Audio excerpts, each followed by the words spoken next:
ఇక్కడ నార్మల్ బ్లౌజ్కి ప్లేట్స్ అనేది ఎలా వేయాలి చూడండి ఫ్రెండ్స్. ప్లేట్లు అనేది ఏ విధంగా వేయాలి అనేది కరెక్ట్గా మనకు బాడీకి కూర్చునేటట్టు ప్లేట్స్ అనేది చూపిస్తున్నాను. ఎలా వేయాలనేది చూడండి ఫ్రెండ్స్, ఇక్కడ చూపిస్తున్నాను. సో ఈ విధంగా మధ్యలో ప్లేట్ అనేది కరెక్ట్ ఉంటే మనకు మిగతావన్నీ కూడా కరెక్ట్ ఉంటాయి. సో ఈ విధంగా మనం వేసుకోవాలి ప్లేట్స్.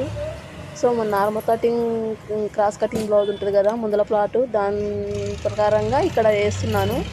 సో మీకు కావాల్సిన వాళ్ళు, మీకు ఎవరికన్నా డౌట్స్ ఉంటే నాకు ఎస్టిమేట్ చేయండి ఫ్రెండ్స్. ఈ విధంగా చేయాలి. సో ప్లేట్లు అనేది ఇలా చేయడం వల్ల మనకు బ్లౌజ్ అనేది నీట్గా ఉంటుంది, అదేదైనా కరెక్ట్గా ఉంటుంది. సో నేనేమంటున్నా అంటే బ్లౌజ్ మనం ఎప్పుడైనా కుట్టినా సరే కానీ ప్లేట్స్ అనేది కరెక్ట్గా వేయాలి. బ్లౌజ్ ప్లేట్లు అలా వేయడం వల్ల కరెక్ట్గా ఉంటుంది మనకి. సో మీకు ఎవరికైనా నచ్చినట్టయితే మన ఛానల్ సబ్స్క్రైబ్ చేసుకోండి, షేర్ చేయండి. అదేవిధంగా మీకు నచ్చినట్టుంటే లైక్ చేయండి ఫ్రెండ్స్.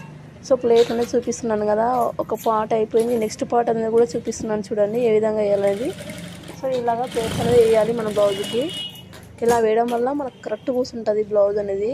చాలామంది ప్లేట్స్ వేయడం రాదు, కరెక్ట్ ప్లేట్లు వేయకపోవడం వల్ల బ్లౌజ్ అనేది ముందర పార్ట్ అనేది కరెక్ట్గా కూర్చోదు.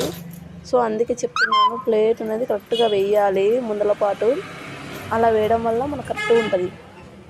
చూశారు కదా ఇక్కడ ఎలా వేస్తున్నాను ప్లేట్స్ అనేది, ఆ విధంగా మీరు కూడా వేయాలి.